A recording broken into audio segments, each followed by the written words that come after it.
So I know you've kind of done everything in your career at this point, but does the switch to Cowboy, I mean, does it feel like a special fight, a fun fight, given your two guys' history? Yeah. I mean, it adds a little bit more. You know, there was a stressful couple days where I didn't know if I was going to get the opportunity to fight on this. He wanted to fight me on 2 weeks' notice, but thankfully, Cowboy stepped up. Yeah, like there's never going to be a fight in the UFC that has as many octagon appearances, as many wins, total wins in the UFC. There's a lot of numbers in this one, so it's a fight that I wanted to get. Before we both ride off into the sunset, away from the sport. It was a no-brainer to take it when I got the opportunity. You talked about a lot of numbers. I know you plan on continuing on after this, but the all-time wins lead at stake, I guess. Mm-hmm. Is that a pretty special mark to have? I mean, that's a pretty big record to hold. Well, I've never held it, so I really don't know. So, it's cool. Like, as an active fighter, I don't really think about it. To be perfectly honest, the last 39 fights have kind of been a little bit of a blur. With family and just some of the other bullshit that I've dealt with outside, and then training camps and fighting, and I get very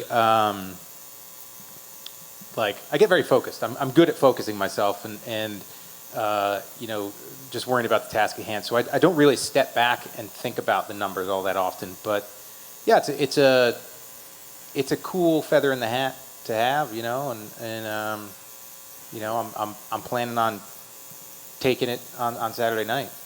Was this a fight that you wanted over the years that you got to have that one back? There are a few more that kind of rank up there. I'm not the type that looks back, and it's a detriment sometimes that I'm good at what's right in front of my face. So I don't really think about some of those fights. There have been a few more that other fights that I'm like, oh man, if I had done one thing, this thing, that thing. But as a competitor, I do want that opportunity for redemption. I know where I was at leading up to that fight. It was not an easy camp. It was not an easy time in my life. I'm 8 years older now. I'm not 30 years old and ranked in the top 10 anymore. But I know that I'm a much more dangerous fighter today than I was back then, and I'm ready to prove it.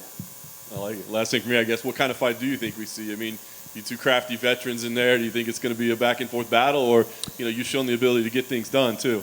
I don't really. I try not to plan it out. I'm not good at that. I'm not even the guy that's 3 moves ahead of somebody. I'm the elevator music.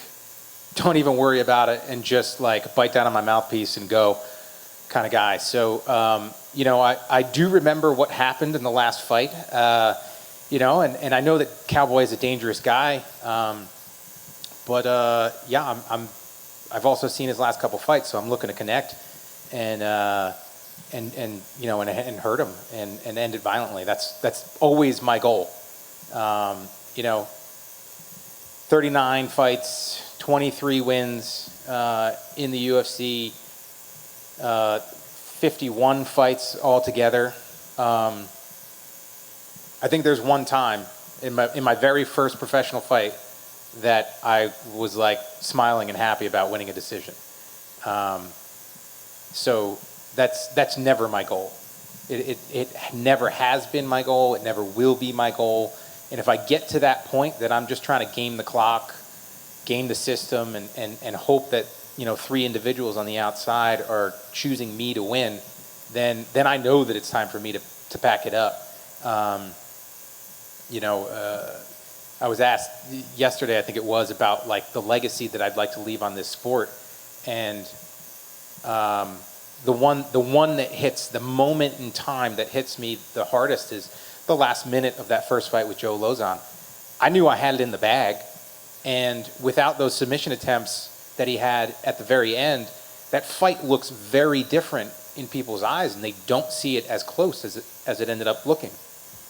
And he attempted one of those scissor heel hooks just before, and I was able to push him away. And there's short time on the clock, and we've had champions run away and waste time so that they could get their hand raised. And I continued forward, exhausted, because there was still time on the clock, and I wanted to either choke him unconscious or knock him unconscious, even though I love Joe. You know, it gave him the opportunity to attack me, and for the fight to end in a more dramatic fashion. It might have been stupid. It might have been, you know, poor fighter IQ and gamesmanship, but that's Jim fucking Miller. And I won't have it any other way. So I'm going out on Saturday to dominate, and that's always the goal. Jim, was there any talk of this fight being at 155, or was the only discussion welterweight because of the short notice? Briefly. So I found out the Saturday beforehand that Bobby was out, and Sean was like, "Hey, we're going to ask Cowboy since his fight fell through, you know, if he wants to fight." And he didn't want, understandably, didn't want to make the cut again. You know, I completely agree with that.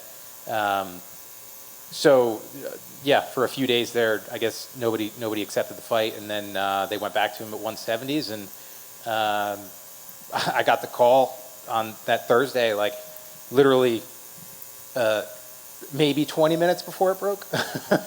Like I think you guys knew before I knew, and yeah, it was like, hey, Cowboy said yes. What do you think of 170s? And I said, let's fucking do it.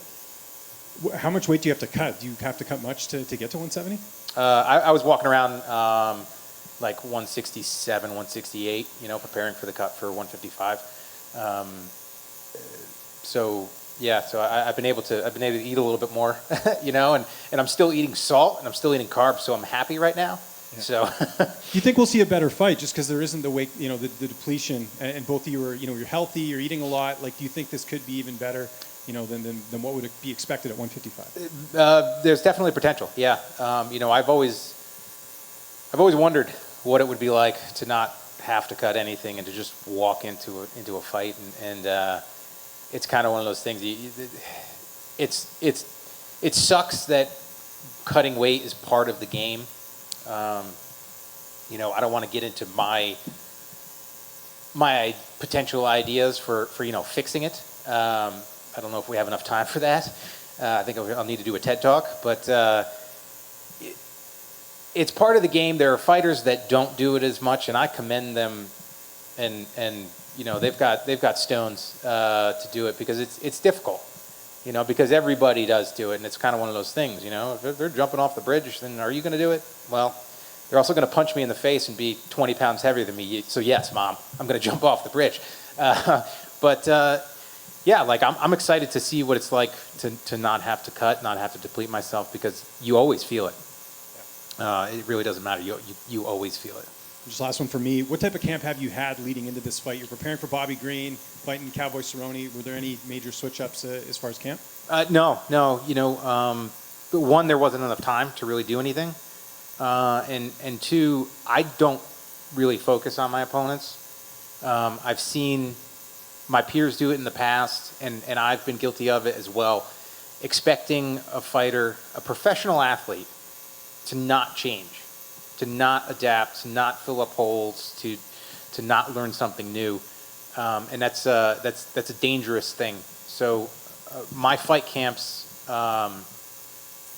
it's like 90%, 95% me just getting ready, working on my weaknesses and making sure that my strengths are as strong as they can be, being in good shape, being healthy, so that I'm ready on fight night. Because push comes to shove, if I can make anybody in the world fight a Jim Miller fight, I can beat them. You know, that's the difficult part. Now, obviously, certain body types and styles bring different problems to the fight, and you know, it's a different puzzle. And Bobby's is his own unique puzzle. So it was a little bit different camp, working for somebody that strikes in the way that he does, but it still was like me just trying to be me and, be dangerous everywhere and be in good shape and ready to go. Jim, just a ideal scenario with the changing opponent. Yep. But then you get another living legend. Yep. And international fight week. Could it have been any better than that?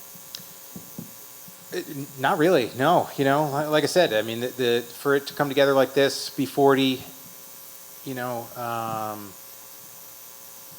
have the opportunity to have my family out here, and to be fighting a guy that I got a ton of respect for and that I'm a fan of. Like it's on a giant card, it's pretty awesome. And with the move to welterweight, does this kind of help one day you being at UFC 300? No, I don't really think it has anything to do with that. It's the cuts are not, they're never fun, but I've got it pretty dialed in at this point. It's part of my job that I take very seriously. While I don't enjoy doing it, it's to be a professional. I believe you have to take it seriously. So. Like nowadays, I don't walk around at the weight that I used to. For a few years there, I was walking, around 190 pounds fighting at lightweight, and I still had a six pack. It was like still, so there were actually I told my coaches, it's like, hey, because I saw a significant increase in power when I'd be like over about 184, 185, and it's like, man, if I cut to 70s, I don't know if I'm still going to have that power. I'd almost rather walk into the octagon at 185s.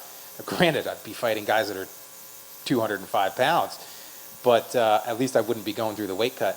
But yeah, being on antibiotics for so long that absolutely destroy your insides, and it was hard to keep up with, is all I'm going to say.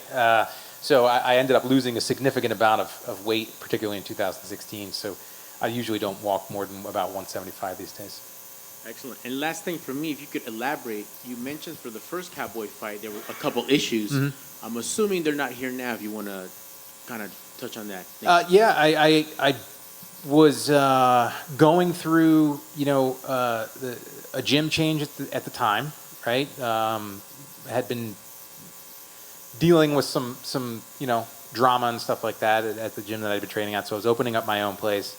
I ended up banging up both of my feet pretty bad. And then I was dealing with a neck injury that I suffered 10 days before I fought Yancey. Actually, I have it on film. It's the most unspectacular thing you've ever seen in your life. I was sparring with Mickey Gall, who was like... feels like he was 15 at the time. He was probably like 20. Or maybe he would have been 22. I think he's 30 now. Sorry, Mickey. But he threw a hook, and I went to body lock him, and his chest hit my head since I'm a short little shit. And I ended up getting like a whiplash injury. And I felt it like pop, and we had 2 minutes left. It was the last round of the day. So I sucked it up. I got through the round, and it's like, man, I'm going to be hurting later, and I sure as hell was. That following day on Thursday, so 9 days from the fight, I couldn't move. Ended up going and getting some work done on Friday and Saturday. Took Sunday off. Got work done on my neck on Monday. Headed down to Maryland on Tuesday. Was able to get through fight week, barely warmed up, for the fight. Luckily, had the fight, nothing happened. Literally the first day that I was back training, I think I got the Cowboy fight a week later. So then it was like that Wednesday or something like that. I went to grapple, and I postured up, like tripoded up to pass one of my training partner's guards, and my neck popped again, and it was like, it was pretty bad.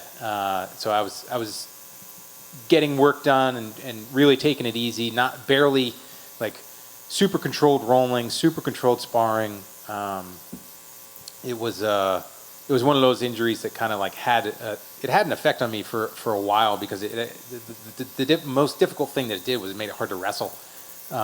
With somebody like hanging on my head or something like that would cause me a lot of pain. So fortunately, through stubbornness, I got over it, and I've been able to kind of get past it. But it was not a fun time, But it had nothing really to do with the fight, honestly.